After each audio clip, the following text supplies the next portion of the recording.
하나님 말씀 누가복음 13장입니다. 누가복음 13장 22절로 30절에 있는 말씀인데 오늘은 22절로 24절 말씀까지만 제가 봉독하겠습니다.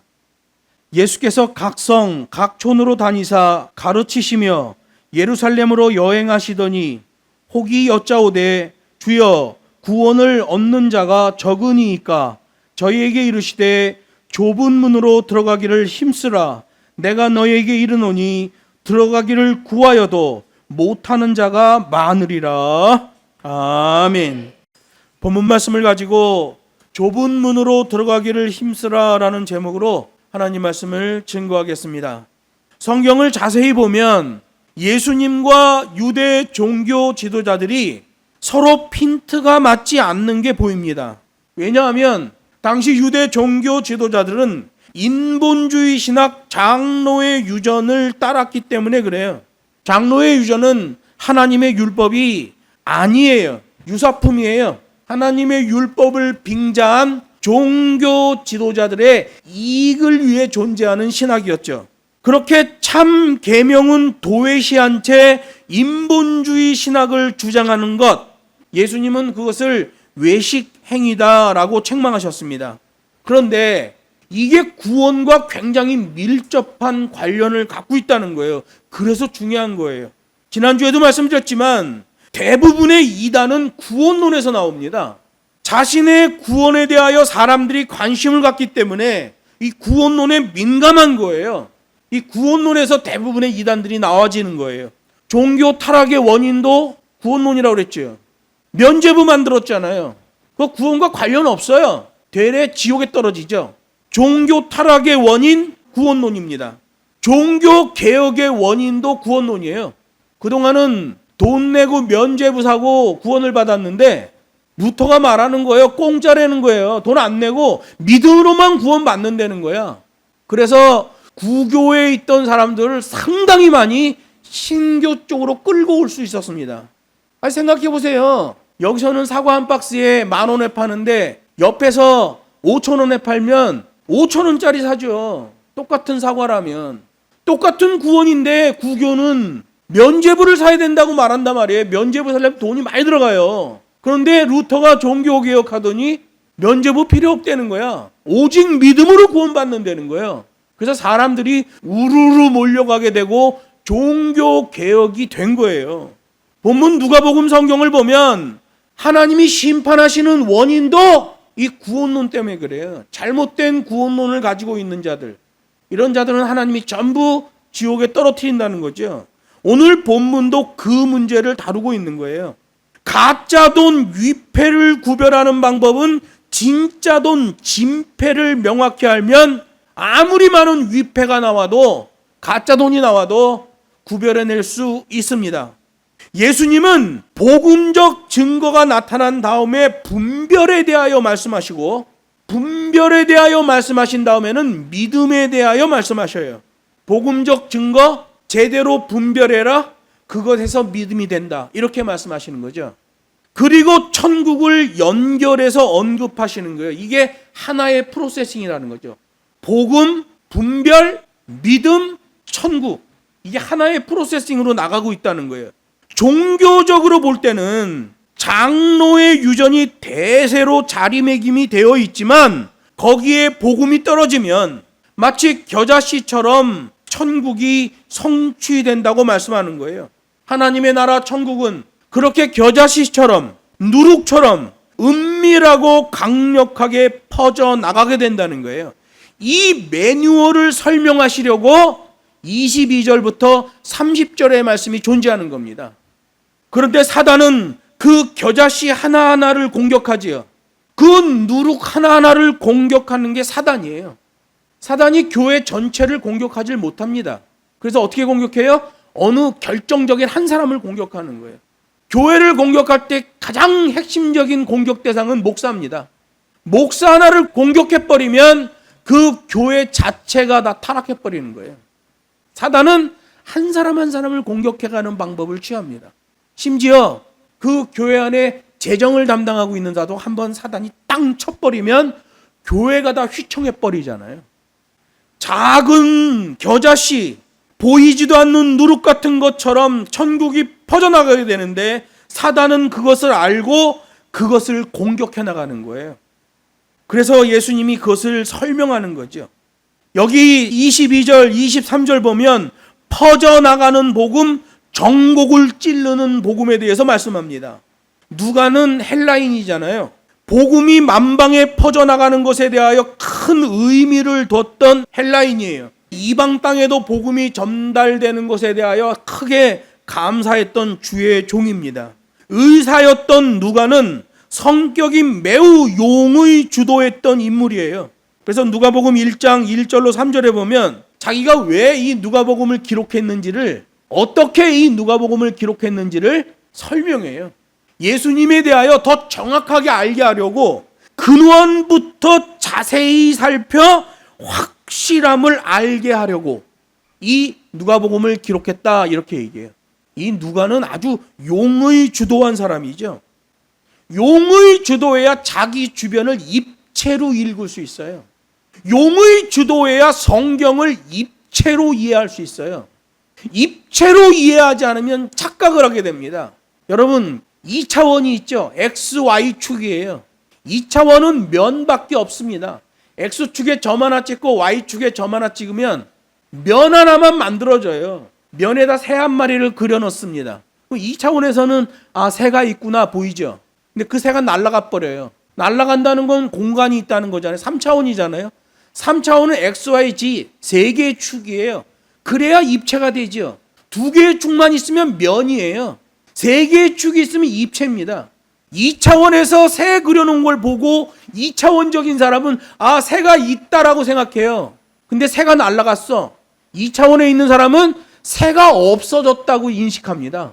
3차원에 있는 사람은 새가 날아가고 있는 걸 보고 있는 거예요. 여러분, 우리가 하나님의 말씀을 어떻게 이해하느냐에 따라서 완전히 다른 거예요. 누가복음은 용의 주도한 누가에 의해 기록되는데 성경을 입체적으로 그려놨어요. 근원부터 자세히 살펴 이 복음이 확실함을 알게 하려고 누가복음을 기록했다라고 설명해 놓고 있는 거예요. 실제로 누가복음을 보면 아주 용의 주도한 내용으로 기록되는 걸 보게 돼요. 철학과 문학이 발달했던 헬라 문화권에서 성장한 누가, 그 문화권에서의 풍부한 지식들이 성경 기록에 큰 도움이 됐어요. 그리고 특히 의학 분야의 전문 용어와 법률적 전문 용어들이 자주 등장합니다. 내용이 명확해지는 거죠. 두루뭉술하면 안 돼요. 두루뭉술하는 건 거짓말을 그렇게 하는 겁니다. 의학 전문 용어와 법률적 전문 용어들이 사용된다는 것은 정확하다는 거예요. 뿐만 아니라 유대 문화적 특징을 배경으로 다양한 수사법을 사용하며 예수님의 복음을 전개해 나가는 걸 보게 돼요. 이방인이라고 해서 유대 문화는 다 깔아뭉개고 헬라 문화로만 복음을 전개한 게 아니에요. 유대 문화를 밑에 깔고 지금 현 시대의 철학을 접목하는 거죠. 그렇게 해서 하나님의 계명의 말씀을 기록해 나간 거예요. 사도 바울을 따라다니잖아요. 사도 바울은 유대 문화의 정통한 구약 박사예요. 바리새인 중에 바리새인이잖아요. 누가는 용의 주도한 풍부한 지식을 가진 헬라인이에요. 그 사도 바울 밑에 제자로 들어갔어요. 사도 바울과 동행하며 모든 걸 기록합니다. 얼마나 풍성한 기록이 나오겠어요. 그래서 오늘 본문이 아주 놀라운 내용을 담게 되는 거예요. 여기 22절에서도 이 누가만의 독특한 특징이 하나 나오는데 각성, 각촌이라는 표현이에요.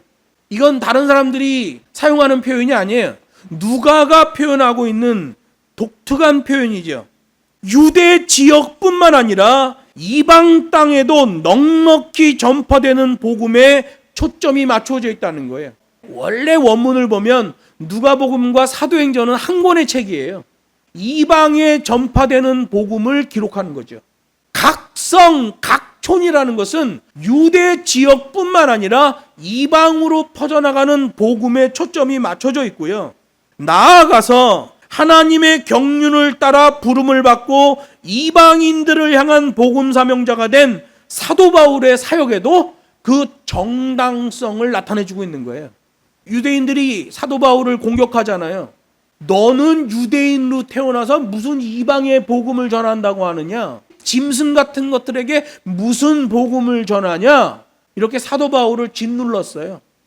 또한 사도 바울은 유대인들이 가지고 있는 장로의 유전은 하나님의 율법이 아니라는 주장을 계속했거든요. 그래서 동족으로부터 죽임을 당할 뻔한 게 엄청나잖아요. 이 누가라는 사람은 사도 바울을 따라다니면서 그것을 다 기록해 놓고 있는 거예요. 그렇기 때문에 여기서 말하는 각성, 각촌이 도대체 어디냐? 라는 질문은 사실상 의미가 없어요. 누가복음 13장 21절에서 언급된 겨자씨처럼 성장하는 천국, 누룩처럼 조용히 퍼져나가는 예수 복음의 그 매뉴얼대로 진행하고 있다는 걸 보여주는 거예요. 천국이 겨자씨처럼 정말 보잘것없는 것 같은데 나중에 보면 크게 성장해 새들이 깃든다. 누룩은 눈에는 안 보이지만 그것이 조용히 퍼져나가서 그 온 덩어리에 다 영향을 끼친다. 천국이 그렇게 될 것이다. 여기 보면 퍼져나가는 복음, 정곡을 찌르는 복음. 이걸 22절, 23절에서 말씀하시는 거예요. 각 성, 각 촌이 복음의 진행, 하늘나라의 퍼져나감을 말한다면 이어서 나오는 구체적인 지명 예루살렘은 누가복음 9장 51절에 연결이 되는 거예요. 누가복음 9장 51절이 이렇게 돼 있어요.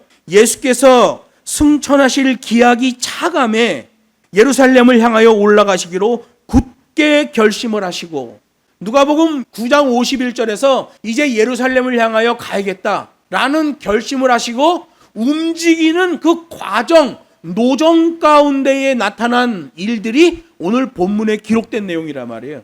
그러면 예수님의 동작을 보면 누가복음 9장 51절에서 결단한 그 결심 따라서 지금 현재 예루살렘 쪽으로 가고 있는 행동이 계속되고 흐름을 타고 있는 거라는 걸 우리가 알게 되는 거예요.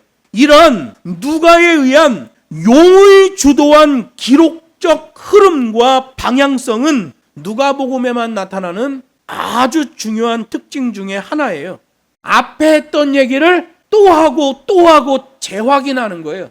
왜 또 하고 또 하고 재확인할까요? 흐름을 보여주는 거예요.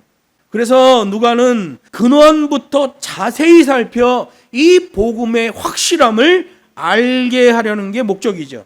각성 각촌, 복음의 진행, 하늘나라의 퍼져나감, 일관된 흐름을 강조하는 거고요. 예루살렘을 향하여 가고 계시다. 일관된 흐름을 말하는 거예요. 그래서 복음은 항상 일관된 흐름으로 나타나야 돼요. 어떤 이벤트를 통해서 부흥회 같은 거 통해서 성령 받았다고 그러고 기도원 가서 2박 3일 기도하다가 환상을 봤다고 그러고 그런 건 의미가 없어요. 사실상. 우리나라 1970년대부터 2000년대까지 그런 류의 신앙을 가지고 있었는데 교회를 다 타락시켰습니다. 오늘 본문도 그런 류의 내용으로 기록되어 있어요. 예수님의 복음 사역, 하나님의 나라는 그렇게 움직이는 형태를 띄었다는 거예요. 누가복음 9장 51절에서 결단하시고 예루살렘을 향한 발걸음이 시작됐는데 여기 13장에서도 그 흐름, 일관된 흐름으로 계속 가고 계셨다라고 말하는 거예요. 복음은 그렇게 움직이는 형태를 띠는 거예요. 구약시대에는 어떤 흐름이었어요?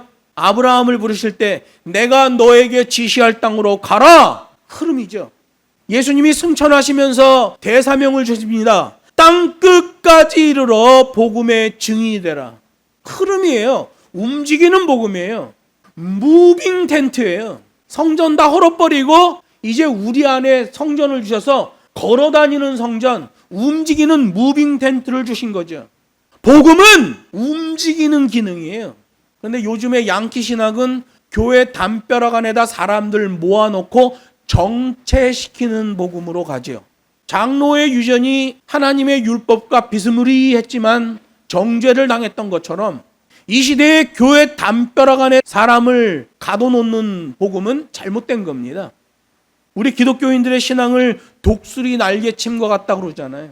독수리는 날개 파닥파닥해서 나는 새가 아니에요. 공중에 올라간 다음에는 바람을 타고 흐름을 타는 그런 새예요. 근데 양키 신학은 그런 독수리를 닭장 안에다 가둬놓고 모이를 주는 그런 스타일의 신학입니다. 무기력하지요. 그 닭장문을 열어줄 복음이 필요한 거예요. 그 닭장에서 독수리를 빼내면 닭장에 있을 때는 닭들하고 똑같았는데 닭장문을 열어주고 독수리를 밖으로 빼면 날개를 확 피는 순간 이건 닭과는 전혀 다른 조류라는 걸 알게 되는 거예요. 확 날아오르고 바람을 타고 흐름을 타는 걸 보면 이건 닭하고는 완전히 다른 거였다. 이런 새는 닭장 안에 키우는 게 아니다! 라는 걸 알게 될 거예요. 복음은 무빙 가스펠이에요. 움직이는 복음이에요. 여러분, 예수님의 몸된 교회로서의 로컬 처치, 지역교회가 세워지면 교회 담벼락 안에 묶여서 예배당 안에 사람들 많이 모으려는 게 목적이 되면 안 된다는 거예요. 교회는 열방과 민족을 상대하며 그리스도의 제자 삼는 사역이 핵심입니다. 예수님의 사역은 각 성과 각 촌을 이어주는 사역이었어요. 그래서 사도 바울이 그대로 그 사역을 카피하잖아요. 사도 바울이 전도 여행, 무빙 텐트, 움직이는 사역을 합니다. 그랬더니 각 지역마다 교회가 세워지고 영혼이 살아나고 세워지는 역사가 일어나는 거예요. 그게 사도 바울의 목회요, 사도 바울의 신학이었죠. 그런데 그동안 예수님께서 전하시는 복음을 유대인들이 가만히 듣다 보니까 장로의 유전만 따라가면 무조건 구원이었던 과거의 가르침과는 많이 다르다는 거예요. 그래서 사람들이 그 부분에 대해서 궁금증을 갖고 신경을 쓰게 되는 거예요. 왜? 사람들은 누구나 자신의 구원에 대하여 굉장한 관심이 있고 그 구원을 자기가 쟁취하기를 원한단 말이에요. 사람들은 이기적이어서 자신의 구원에 그런 관심을 갖는단 말이에요. 더 까놓고 얘기하면 자신의 쾌락을 위한 엔조이를 하면서 거기에 구원까지 얻는 것을 제일 좋아합니다. 그게 바로 서양 기독교예요. 양키 신학입니다. 자기의 엔조이를 하면서 구원도 같이 받는 거죠. 복음은 그렇지 않아요.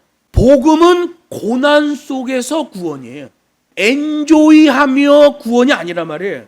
이게 양키 신학과 성경 신학의 다른 점이에요.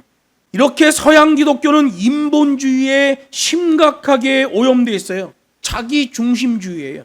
자기 중심주의이기 때문에 옆 사람에 대해서 타치하지 않습니다. 옆 사람에 대해서 타치하지 않기 때문에 신사적인 것처럼 느껴집니다. 근데 복음은 뭐라고 말해요? 너가 먼저 그 사람의 삶에 개입하라는 거예요. 잘못된 것 잘못됐다고 말하고 잘된 것 잘했다고 말하라는 거예요. 있는 그대로 말하라는 거예요. 성경이 그렇게 말하면 성경에 있는 대로 말하라는 거예요. 사람 기분 좋은 소리 하지 말라는 거죠. 진짜 복음 사역은 예수님의 이름만 높이는 사역이에요. 복음의 승리를 위하여, 하나님께 영광을 위하여 일관된 사역. 이게 진짜 사역이죠. 그래서 예수님의 그 첩경을 완성하러 온 세례 요한이 고백합니다. 그는 흥하여야 하겠고 나는 쇠하여야 하리라. 예수님은 흥하여야 되고 나는 쇠하여야 된다. 나는 예수님을 띄워주고 나는 완전히 찌그러질 것이다. 이렇게 고백하는 거예요. 이게 진짜 복음이거든요. 근데 요즘 목사들은 예수님을 띄우는 척 하는데 자기의 입신양명, 자기의 인기와 자기의 출세를 위하여 복음을 사용하는 걸 보게 돼요. 예수님 당시의 종교 지도자들과 동일하죠. 그들은 장로의 유전으로 자신들의 이기적인 이익을 추구했어요. 안식일 규례에 대해서도 사람한테는 엄청나게 엄격하게 적용하며 짐승한테는 부드럽게 적용했어요. 왜? 짐승이 바리새인의 권세를 세워주는 게 아니잖아요. 사람은 바리새인의 권세를 세워준단 말이에요. 그래서 사람에 대하여 엄격하게 하죠.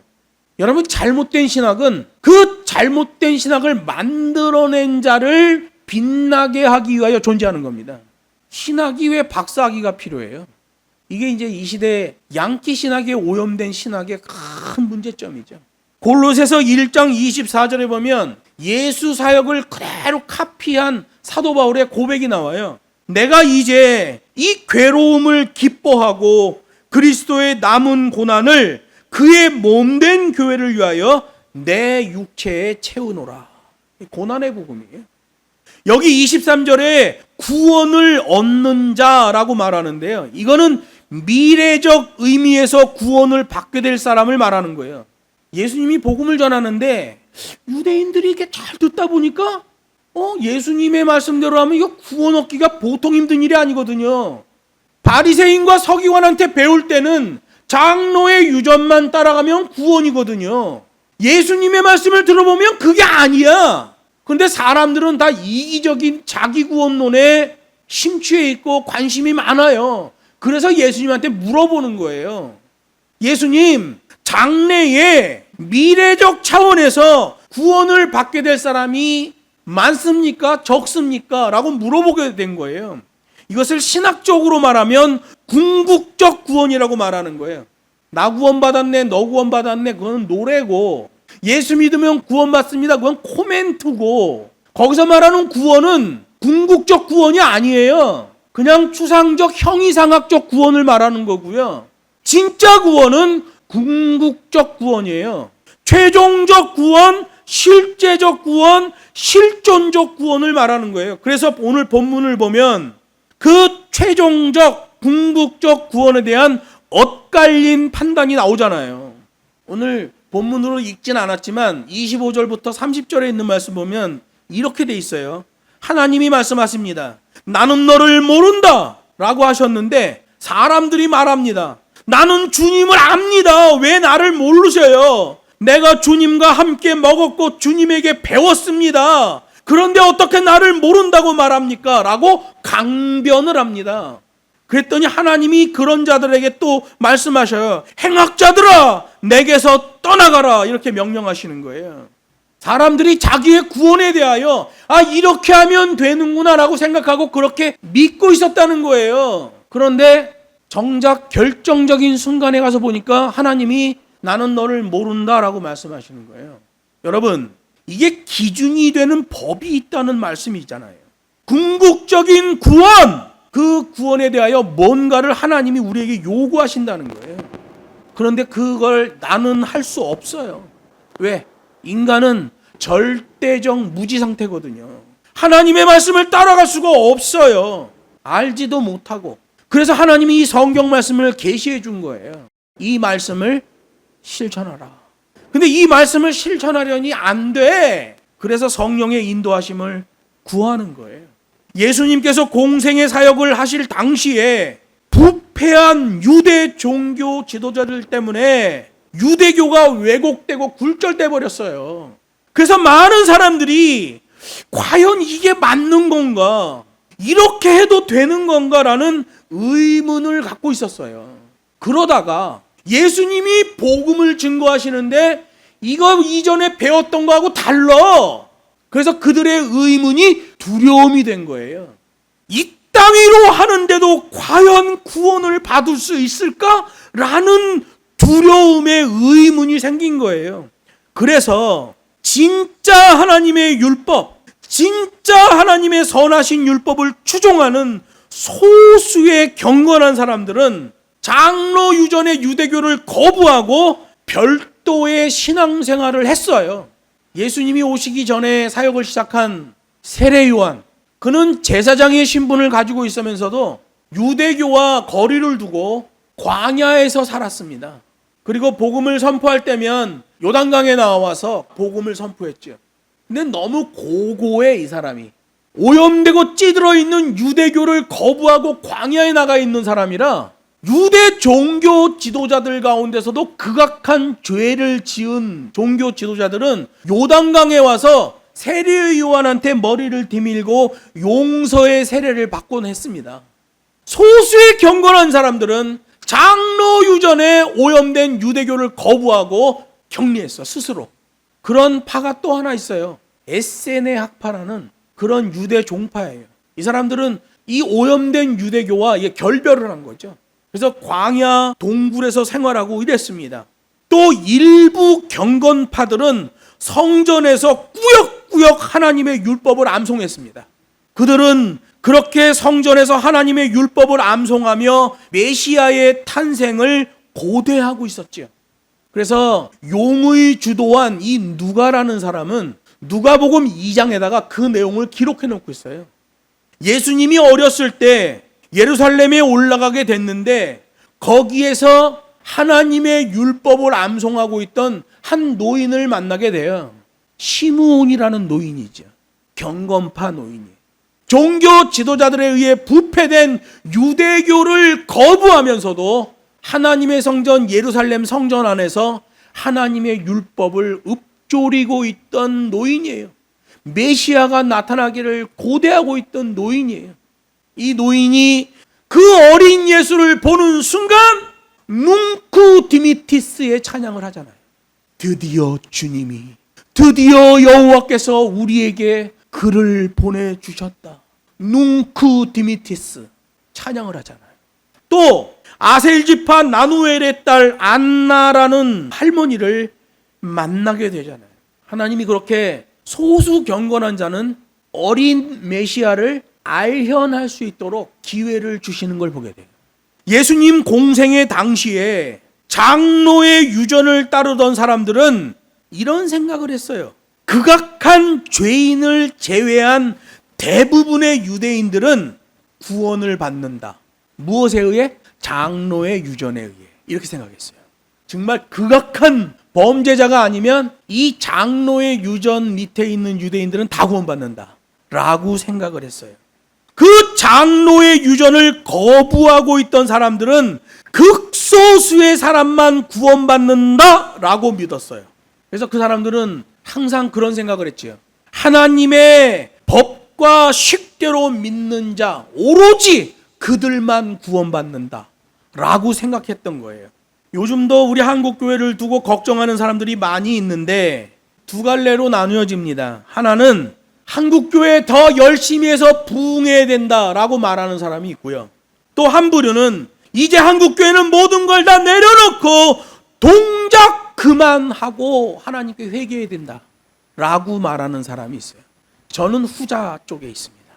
중요한 것은 최후의 백보자 심판, 그 심판 때에 심판장으로 오시는 예수님의 견해는 어떠한가예요. 지금 물어보잖아요. 유대인이 와서. 미래적 차원에서 구원을 얻을 사람이 많습니까? 적습니까? 장로의 유전에 의하면 극악한 범죄자가 아닌 이상 유대인들은 장로의 유전 밑에서 다 구원받는 거예요. 소수의 경건한 자들의 의견으로 보면 구원 얻는 자는 극소수예요. 예수님에게 그걸 물어본 거예요. 예수님은 최후 심판의 심판장이셔요. 그분의 견해가 어떠냐 이거죠. 예수님의 견해는 극소수의 사람만 구원을 받는다 라고 말씀하십니다. 마태복음 22장 14절에 보면 이렇게 말해요. 청함을 받는 자는 많되 택함을 입은 자는 적으니라. 이거 요즘 말로 하면 누구나 믿을 수 있지만 아무나 구원받는 게 아니다 라는 말이 되죠. 예수님의 의견이에요.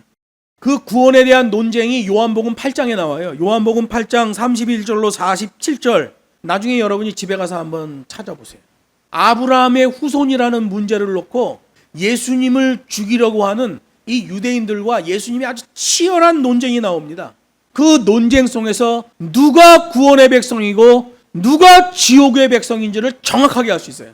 그러므로 최후 심판을 앞두고 있는 이 때에는 내가 듣고 싶은 말을 들어야 하는 때가 아니라 하나님의 뜻을 따라 선포되는 계명의 말씀을 더 사모해야 되는 때예요. 그리고 오늘 24절에서 말합니다. 좁은 문으로 들어가기를 힘쓰고 애쓰라라고 말씀하셔요. 여기 23절에 나오는 미래의 구원 얻게 될 자에 대한 질문에 대하여 예수님의 대답이 여기 24절에 나오는 거예요. 23절의 물음에 대하여 24절의 대답이 나오는 거죠. 여기 24절의 대답을 보면 직접적이면서도 상당히 암시적인 내용으로 답변을 하셔요. 그리고 25절부터 30절은 그 직접적이면서도 암시적인 답변을 부연 설명하는 내용으로 되어 있는 거예요. 여기 24절은 수사법으로 보면 전환 수사법이에요. 상대방이 A라는 것을 물어봤는데 나는 B라는 것으로 대답하는 거죠. 전환수사법이라고 그래요. 사람들이 자기 기준으로 생각하는 구원, 그 기준에서 구원받을 자가 많냐 적냐를 물어보고 있잖아요. 근데 실제적으로 보면 내가 구원받냐 못 받냐라는 얘기죠. 그것은 사람들이 구원을 받습니까? 많이 받습니까? 적게 받습니까? 사람들이라고 표현했지만 이 물어보는 사람의 마음은 어떤 거예요? 내가 구원을 받습니까? 못 받습니까? 라는 얘기겠죠. 왜? 사람들은 다 자기의 이기적인 구원을 원한단 말이에요. 엔조이를 하면서 구원을 받을 수 있을까라는 생각을 하죠. 그래서 예전에 어떤 분하고 얘기를 하는데 그러더라고, 그분이. 젊었을 때는 엔조이를 막 하다가 나중에 한 80 정도 돼가지고 이제 걸어다니기도 힘들고 이러면 교회에 가서 천부여 의지없어 손 들고 옵니다 그러면 그렇게 믿으면 구원 아니냐. 자기는 젊었을 때는 엔조이하고 늙어서 믿겠다라고 하는 사람들이 있어요. 그 사람들은 이 흐름의 복음을 듣지 못했기 때문에 그런 망발을 하는 겁니다. 사람이 자기 기준으로 생각하는 구원받을 자가 많냐 적냐 이 질문에서 예수님은 전환수사법을 사용하셔요. 하나님이 설계하신 구원의 좁은 문을 통과하려는 노력을 스스로 얼마나 하고 있는가 라는 것으로 예를 삼으십니다. 장로의 좀 믿으면 구원받잖아요. 구원받는 자가 많습니까 적습니까? 그 배경에서 얘기한 거예요. 자기 생각이죠. 자기 계산이죠. 예수님은 바꿔요. 너 계산으로 하지 말고 하나님의 계산으로 해보자. 하나님이 설계하신 구원의 좁은 문, 그 문을 통과하려는 노력을 너는 스스로 얼마나 하고 있느냐라고 물어보시는 거예요. 전환수사법이죠. 구원의 계명이 하나님으로부터 오잖아요. 그 구원의 계명을 따라 힘쓰고 애쓰며 사는 게 믿음이다 라고 말씀하시는 거예요. 그냥 내 계산으로 내가 믿었으니까 믿음이다. 그건 가짜입니다. 하나님으로부터 온 그 구원의 계명을 따라 힘쓰고 애쓰며 사는 게 믿음이고, 그 구원의 계명을 따라 믿음으로 힘쓰고 애쓴 그 행위에 주님의 초점이 맞춰진다는 거예요. 한없이 부족하고 함량 미달일 수밖에 없지만 주님은 그 믿음에 응답하시고 그 행위로 판단하신단 말이에요. 이게 오늘 성경의 말씀이죠. 인간 욕심에서 나오는 구원론은 하나님에 의해 거부됩니다. 예수님은 초점을 옮겨서 실제적이고 구체적인 믿음, 힘쓰고 애쓰는 충성을 설명하시잖아요. 여러분, 행위로는 구원받지 못해요. 믿음으로 구원받습니다. 그런데 심판의 판단은 행위로 받게 되는 거예요. 여기 24절에서 힘쓰라라는 말씀이 있잖아요. 아고니 제스테라는 말인데요. 이거는 전쟁 또는 격렬한 운동에서 분투하다라는 말이에요. 거의 숨이 넘어가기 직전까지의 애씀을 얘기하는 거예요. 여러분, 전쟁터에서는요 아주 입체적인 감각으로 움직여야 됩니다. 그래야 나도 살고 상대방을 제압할 수 있는 거예요. 조금이라도 한눈 팔면 죽는 겁니다. 운동 경기도 마찬가지예요. 대부분 사람들은 막 운동 경기 그러면 막 헐떡헐떡거리는 걸 생각하지만 요즘 우리나라 금메달 나오는 거 보세요. 양궁. 그건 숨을 멈춰야 돼. 스포츠라 그래서 헐떡거리는 것만 있는 거 아니에요. 숨을 멈춰야 돼. 사격, 숨을 멈춰야 돼요. 평균대, 숨을 멈춰야 돼요. 여러분, 인간 욕심에서 나오는 그런 헐떡거리는 구원론은 하나님에 의해 거부된다는 거예요. 그래서 하나님은 아고니 제스테, 힘쓰라, 분투하라 이렇게 말씀하는 거예요. 예수님께서 말씀하시는 바는 하나님으로부터 분부되어진 복음의 계명 때문에, 그 계명 때문에 나와지는 치열한 자세가 요구된다는 거예요. 그냥 내가 내 계산으로 하는 건 그건 아무 의미 없죠. 그런 행위로는 아무것도 아니고 그건 심판이에요. 자기 계산하면 안 돼. 하나님의 계산으로 해야 돼요. 그걸로 치열하게 분투하라. 이거 믿음입니다. 그래서 야고보서는 행위가 있는 믿음이 살아있는 믿음이다 이렇게 얘기하는 거예요. 같이 연결되어 있어요. 꼭 같이 얘기해야 돼요. 믿음으로 구원, 행위로 심판. 이걸 같이 얘기해야 돼요. 그렇지 않으면 가짜 복음, 절름발이 복음이 되는 거죠. 모든 그리스도인들에게서는 반드시 그 자세의 믿음이 나와야 된다는 거예요. 아고니 제스테, 분투하는, 애쓰고 힘쓰는 자세가 나와야 된다는 거예요. 고난의 복음 앞에서 끝까지 겸손하며 끝까지 충성하는 자세가 나와야 된다는 거예요. 이걸 누가복음 9장 용어로 말하면 자기 부인입니다. 또 무리에게 이르시되 아무든지 나를 따라오려거든 자기를 부인하고 날마다 제 십자가를 지고 나를 따를 것이니라. 고난의 복음 앞에서 끝까지 겸손하며 끝까지 충성하는 자세를 보이는 것, 이게 자기 부인이라는 거예요. 지금 예수님은 십자가의 고난을 받으시려고 예루살렘으로 가기를 결단하신 후에 제자들에게 하셨던 말씀을 또 반복하고 있는 거예요. 군중들은 미래적 의미에서의 구원을 받을 자를 말했지만 자기 욕심이죠. 예수님은 현재적 의미에서 구원을 이루어가는 자를 말씀하신 거예요. 바르죠. 장로의 유전 신학과 성경의 신학이 달라요. 군중들은 미래적 차원에서 구원받을 자가 누구냐? 예수님께서는 현재적 차원에서 구원을 이루어가는 자가 누구냐라는 걸 말씀하시는 거예요. 이게 추상적인 믿음과 실제적인 믿음의 차이죠. 이 시대 대부분의 기독교, 양키 신학에 물든 기독교는 이 추상적인 구원을 가지고 있습니다. 성경에 있는 계명을 따라가는 믿음은 현실적 믿음을 가지고 있습니다. 그런데 심판장이신 예수님은 너희들의 그 말하는 것, 그 배경 자체, 너희들의 생각과 습성 자체가 잘못되어 있다. 내가 뒤집어 버린다. 미래적 차원에서 구원을 말하는 너희들의 생각을 뒤집어 지금 현실에서 구원을 이루어가는 자세가 뭔지를 말하겠다라고 말씀하시는 거예요. 이 전환수사법이죠. 현재적 삶에 있어서 힘쓰고 애쓰는 삶의 중요성을 언급하시는 거예요. 그런데 이게 하나님이 배설하시는 궁극적 구원과 직결되어 있는 문제라는 거예요. 그래서 뒤에 설명을 보면 그 문에 들어가기를 원하는데 나는 너를 모른다라고 말씀하시고 결국 그 문에 못 들어가는 일이 발생하는 거예요. 이게 구원과 직결되어 있는 거예요. 미래적 구원을 따라가는 자냐, 실제적 구원을 이루어가는 자냐. 그래서 하나님이 우리에게 주신 구원, 선물은 구원의 과정이에요. 한 번 구원, 영원한 구원, 양키 신학은 거짓말입니다. 구원은 미래적이지만 그 구원을 결정하는 현재의 삶, 이걸 예수님이 강조하고 있는 거예요. 자기 기준, 자기 생각대로의 구원을 원하지만, 본문에 나오는 사람을 보면 원하고 있잖아요. 여기 원했다라는 게 제테수신이라는 건데, 이 제테수신이라는 말은 원했다, 주장했다라는 거예요. 그게 보편적이고 맞는 것이라고 주장한다는 거예요. 그래서 성경에 보면 will seek 이렇게 돼 있어요.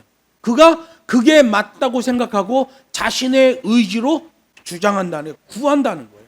이게 보편적인 거 아닙니까? 이게 맞는 거 아닙니까? 장로의 유전에 의하면 극악한 범죄자가 아니면 장로의 유전을 따르고 그것을 신봉하는 자들은 다 구원받는다고 하는데 이게 보편적인 것이고 이게 맞는 것 아닙니까? 라고 말했다는 거예요. 제테수신. 그런데 하나님이 말씀하십니다. 하나님의 것이 아닌 자가발전으로 되어진 구원은 가당치 않다 라고 말씀하시는 거예요. 그렇게 될 수 없다. 헬라어로는 우쿠 이스쿠수신이라고 말해요. not will be able 이렇게 말해요. 이게 이제 영어로 이렇게 not will be able이라고 해냈죠. 가당치 않다. 이게 정확하게 번역하면 이렇게 되어 있습니다. 적절히 구현된 힘으로 저항 세력과 싸우다라는 의미예요. 적절히 구현된 힘으로 저항 세력과 싸우다. 누가 싸워요? 하나님이 싸우셔요. 적절히 구현된 힘은 율법의 기준을 말해요. 하나님이 사람이 지킬 수 있게 적절하게 주셨어요. 근데 유대인들은 그런 생각을 하죠. 아유, 우리가 율법을 어떻게 지켜요? 그러면서 노력도 안 하고 맨날 우리는 무능해요. 못 지켜요. 좀 지켜봐. 100개가 있으면 1개라도 좀 지켜봐. 근데 아예 그냥 고정관념을 박아버려. 하나님의 율법은 우리가 연약하여 지킬 수가 없나이다. 힘쓰고 애쓰라고 말씀하신단 말이에요. 기준은 하나님의 계명을 따라. 그래서 믿음인 거예요. 여기 가당치 않다는 것은 적절히 구현된 율법의 기준으로 저항 세력과 싸우다라는 의미예요. 우쿠 이스쿠스 신, 하나님이 자기 생각, 자기 기준으로 자기 구원을 말하는 자들과 싸우시는데 그 싸움의 도구가 뭐예요? 적절히 구현된 힘, 그 율법의 기준으로 하나님이 싸우신다는 거예요. 나중에 최후의 심판 때 이 적절히 구현된 힘, 이 계명의 기준으로 판단하신다는 거죠. 곧 생사 여탈권자 하나님의 뜻에 맞지 않는다라는 말이에요.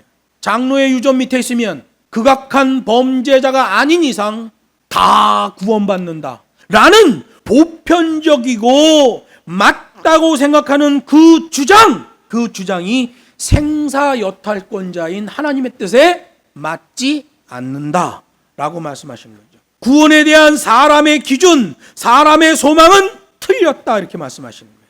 그래서 이 본문에 대하여 그리스 주석을 보면 이렇게 되어 있어요. 영어로 번역하면 And the prayer characterized by faith, pistis 이렇게 되어 있어요. 이건 우리말로 해석하면 이렇게 돼요. 하나님의 뜻에 그 사람이 연동하면 그것을 믿음이라고 특징 지어 주신다라는 의미예요. 그냥 내가 믿는 게 믿음이 아니라 하나님의 뜻에 사람이 연동하면 그것을 믿음이라고 특정 지어 주신다라고 말씀하신 거죠. 그리고 25절부터 30절에는 구원의 문이 얼마나 어려운 길이며 그나마도 정해진 시간 타이밍이 존재하는 걸 또 말씀하셔요. 프로세싱, 순서값, 시퀀스가 존재하고 타이밍까지 있으니 내 생각, 내 기준의 자가발전의 구원론으로는 사실상 구원이 불가하다라고 주님이 대답하신 거예요. 말씀을 맺습니다. 요즘 기독교는 성경에 계시된 하나님의 계명과 핀트가 맞지 않는 게 너무나 많습니다. 인본주의 신학 때문에 그래요. 그 인본주의 신학은 장로의 유전과 똑같아서 하나님의 복음이 아니에요. 만약 예수님께서 이 시대에 오신다면 또 말씀하실 거예요. 참 복음을 도외시한 채 인본주의 신학을 따르는 자들은 외식 행위를 하는 것이다.